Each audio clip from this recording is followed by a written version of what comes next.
When Latin music became popular in the 50s and the Jewish people were doing the cha-cha and the mambo, uh, I loved it. I loved it. And I still do, and I'm crazy about Latin music. And a lot of it is very similar to Yiddish music. You know, music is written in either major keys or minor keys. Yiddish music is all minor, usually D minor. D minor is Jewish. If you're playing D minor, it's going to sound Jewish. Well, a lot of the Latin music is in minor keys too. Songs like Besame Mucho, Green Eyes, uh, Amor, I can't think of them all at the moment.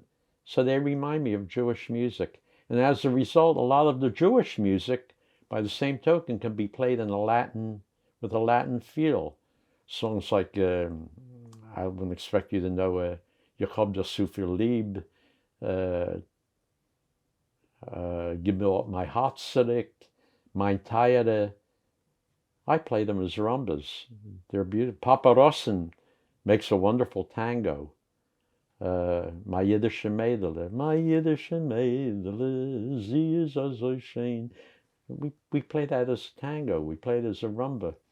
So that's a similarity.